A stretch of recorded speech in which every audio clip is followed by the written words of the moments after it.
ఆంధ్రప్రదేశ్ ముఖ్యమంత్రి నారా చంద్రబాబు గారి పిలుపు మేరకు విజయవాడలో ఈ ముంపు ప్రభావిత ప్రాంతాలు ఏవైతే ఉన్నాయో ఆ వరద ప్రభావిత ప్రాంతాల్లో తెలుగుదేశం పార్టీ నాయకులు స్వచ్ఛందంగా ముందుకొచ్చి ఇక్కడ ఉన్నటువంటి వరద బాధితులు ఎవరైతే ఉన్నారో వారికి నిత్యావసర వస్తువులను పంపిణీ చేస్తూ ఉన్నారు. అందులో భాగంగానే సింగినగర్ 59వ డివిజన్లో ప్రస్తుతం మనం ఉన్నాం.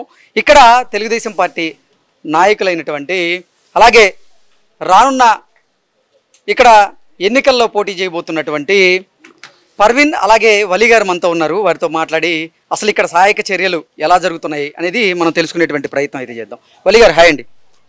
ఇక్కడ సహాయక చర్యలు ఎలా అందుతున్నాయి?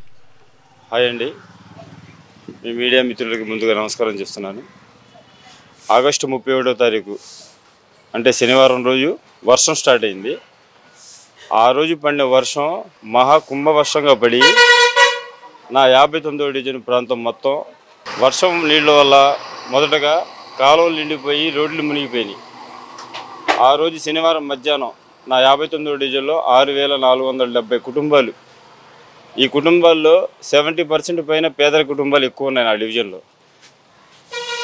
మధ్యాహ్నం భోజనానికి కూడా ఎంతో కష్టపడుతూ ఆకలికి బాధపడుతున్న పేద ప్రజలకి ఆ రోజు మేము మధ్యాహ్నం భోజనం కార్యక్రమం మొదలు పెట్టడం ఆ రోజు నుంచి ఇవాళ 11వ తారీఖు సెప్టెంబర్ అంటే దాదాపు 13 రోజులు నా 59వ డివిజన్లో ప్రజలు ఇబ్బందులు పడ్డారు.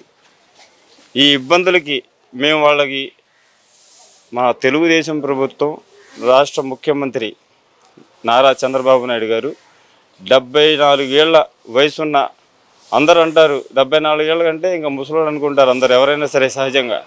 కానీ 74 ఏళ్ల వయసులో ఆయన 30 ఏళ్ళకి యువకుడు ఏ విధంగా బాడీలో ఏ స్టామినా ఉంటుందో దానికి మించి ఈ 13 రోజులు ఆయన అహర్నిశలు రాత్రి పగళ్ళు వచ్చిన వరదకి ఎంతో దీటుకుంటూ ప్రజలకి ఎప్పుడు ఇబ్బంది పడకూడదని చెప్పి అనునిత్యం సామాన్య ప్రజలకి ముందుగా కావాల్సింది ఏంటంటే నీళ్లు, కరెంటు, భోజనం, ఈ 3 వసతులు వరదల్లో ఉన్న ఎవరికి కూడా ఇబ్బంది లేకుండా ఉన్న యంత్రాంగాన్ని వాడుకొని అనునిత్యం ఎప్పుడు ప్రజలకి ఎటువంటి ఇబ్బంది లేకుండా ఆయన పంపించడం జరిగింది.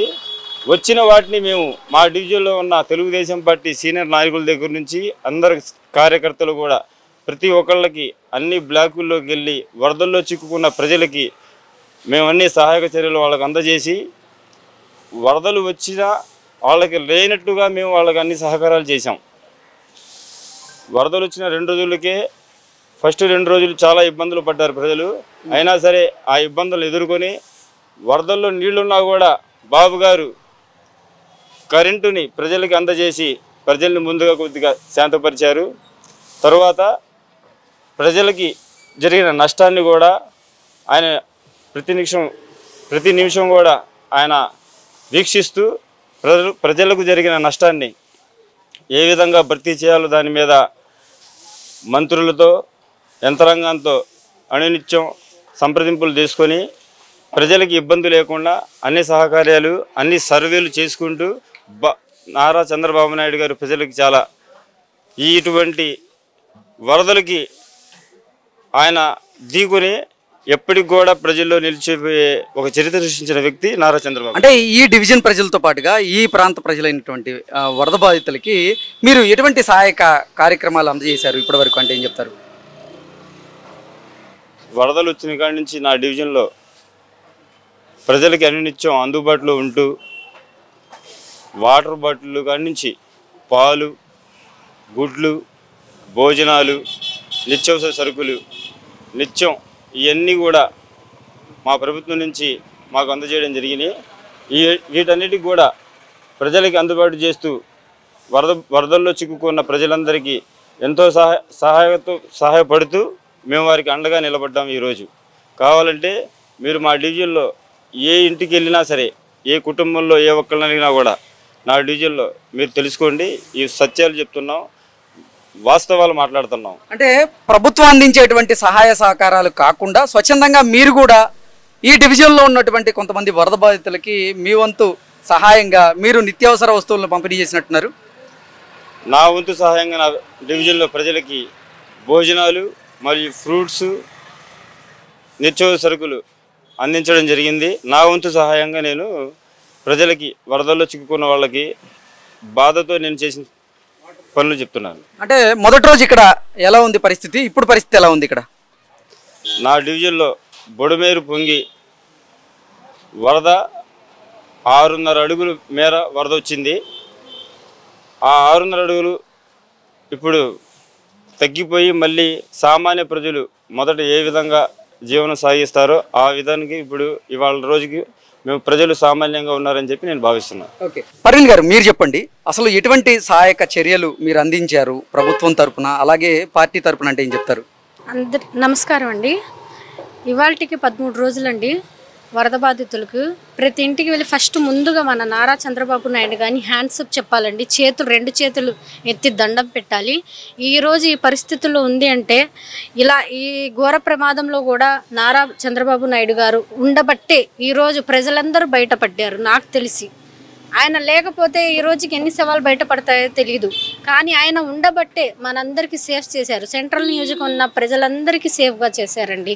ఆయన అసలు పంపించే పండ్లు కానీ, పాలు కానీ, ఆహారం కానీ, ఫుడ్ కానీ, టిఫిన్ దగ్గర నుంచి నైట్ తిని మనము లంచ్ కానీ, డిన్నర్ కానీ ఏదైనా అసలు ఏది తక్కువ లేకుండా ఆయన 73 సంవత్సరాలు అయినా కూడా మనకు ఏది తక్కువ లేకుండా వాళ్ళ ఇంటి మనుషుల్లాగా చూసుకున్నారండి మమ్మల్ని. అంటే వరద ప్రభావిత ప్రాంతాల్లో వరద ఉధృతి తగ్గిన తర్వాత ప్రతి ఇళ్లలో కూడా బురద ఉన్నటువంటి నేపథ్యంలో ఆ బురదని క్లీన్ చేసేటువంటి ప్రక్రియ కొనసాగుతూ ఉంది.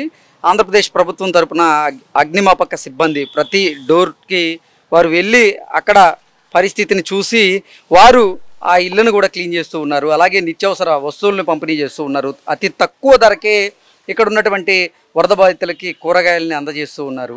అలాగే వారికి కావాల్సినటువంటి నిత్యావసర వస్తువులతో పాటుగా వారికి కావాల్సినటువంటి ఆహారాన్ని, త్రాగునీటిని అన్నింటినీ కూడా సమకూరుస్తూ ఉన్నారు. ఏంటి మీరు సమీక్ష చేశారా? ఎలా ఉంది ఇక్కడ పరిస్థితి? వరద వచ్చినప్పుడు ఒక వేవ్ అయితే వరద వెళ్ళిపోయిన తర్వాత ఇంకో వేవ్లా రీమోల్డింగ్గా తయారవుతుంది మా డివిజన్. నిజంగా అసలు మేము ఊహించలా. ఇది వరద వచ్చిన తర్వాత ఒక వేవ్ అనుకున్నాము, పట్టించుకోరేమో అని ప్రజల్లో దృష్టిలోకి వెళ్ళింది. కానీ నారా చంద్రబాబు నాయుడు గారు ఆ వరద వెళ్ళిపోయిన తర్వాత ఇంకా కేరింగ్ ఎక్కువ తీసుకున్నారు.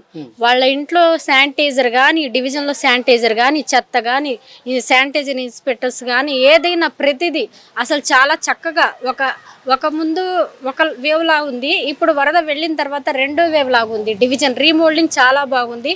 ఎక్కడ చెత్త లేదు. ప్రతి ప్రభుత్వ ఉద్యోగులు ప్రతి ఒక్కళ్ళు కష్టపడి పనిచేశారండి. వరద బాధితులను సేవ్ చేశారు. ఓకే, ప్రభుత్వ సహాయ చర్యల మీద ఇక్కడ ఉన్నటువంటి ప్రజల అభిప్రాయం ఏంటి అసలు? ప్రజలైతే చాలా హ్యాపీగా ఆనందంగా ఫీల్ అవుతున్నారు. వాళ్ళ ఆనందంలోనే మా ఆనందం కనబడుతుంది. అంటే వాళ్ళకి వాటర్ వచ్చి వాళ్ళు శానిటైజర్ కానీ ఏదైనా ఇంట్లో స్పెషల్గా మనకి ఇల్లు క్లీన్ చేయడానికి ఇలా మిషన్స్ పెట్టి శానిటైజర్ కానీ, చెత్తలు కానీ అవన్నీ ఎత్తడానికి వాళ్ళు మా దగ్గరకు వచ్చి హ్యాపీగా ఫీల్ అవుతున్నారు వాళ్ళు. అంటే వైద్య బృందాలు కూడా మీ డివిజన్ తో పాటుగా ఈ సింగినగర్ పరిసర ప్రాంతాల్లో కూడా వారు తిరుగుతూ ఉన్నారు. ఇక్కడ ఎటువంటి రోగాలు ప్రబలకుండా వారు చర్యలు తీసుకుంటూ అందులో భాగంగానే అవసరమైన వారికి కావాల్సినటువంటి మెడిసిన్ కూడా అందజేస్తూ ఉన్నారు. ఏంటి ఈ డివిజన్లో అంతా అందిందా? నేనే స్వయాన్ నా ఇంటింటికి వెళ్ళండి మెడికల్ కిట్ ఇచ్చాను. మా డివిజన్ ప్రజలు వరదలో ఇప్పుడు ఎలర్జీస్ అన్నీ స్టార్ట్ అవుతాయి కాబట్టి ప్రతి ఇంటికి వెళ్ళి మేము మెడికల్ కిట్ అందజేయడం జరిగింది.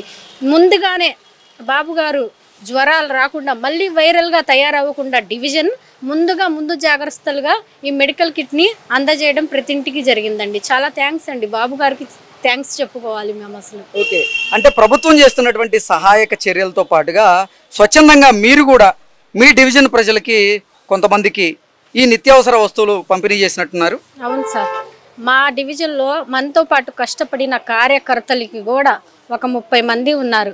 వాళ్ళందరికీ ప్రతి మందికి అందరికీ నిత్యావసర సరుకులు కానీ A to Z వాళ్ళందరికీ చేసాం. అలాగే డివిజన్ అంతా వాళ్ళందరికీ అస్సలు ఒక్కటి తక్కువ లేకుండా వాళ్ళకి ఒక హ్యాపీనెస్ తీసుకొచ్చాం. వరదలో బాధపడిన వాళ్ళు ఆ బాధలో ఉండకుండా ఉండడానికి ఒక హ్యాపీనెస్ మూడ్స్ అని తీసుకొచ్చాం మేము.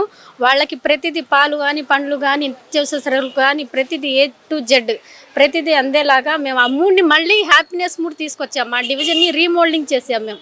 మాకు కూడా హ్యాపీగా ఉంది. ఎందుకంటే బాబు గారు మాకంత హెల్ప్, అందరికీ అంత హెల్ప్ చేశారు, వదలకుండా మమ్మల్ని అందరినీ గట్టిగా మళ్ళీ వాళ్ళకి సహాయం చేయడానికి ముందుకు వచ్చారు. అలాగే రేషన్ కానివ్వండి, రేషన్ ఇంకా ఇస్తుంటే ప్రజలు డివిజన్లో హ్యాపీగా ఫీల్ అవుతున్నారు. వాళ్ళు రేషన్ ఇస్తూ ఉంటే, వాళ్ళ కిట్స్ ఏదైనా ఇస్తూ ఉంటే వాళ్ళు ఇంకా హ్యాపీగా ఫీల్ అవుతున్నారు. అదే ఎప్పటికైనా థ్యాంక్స్ అండి, చాలా thanks. Okay, thank you so much అండి. ఓకే, థ్యాంక్ యూ అండి. ప్రభుత్వ సహాయక చర్యలు మీకు అందినాయా? అందినాయండి.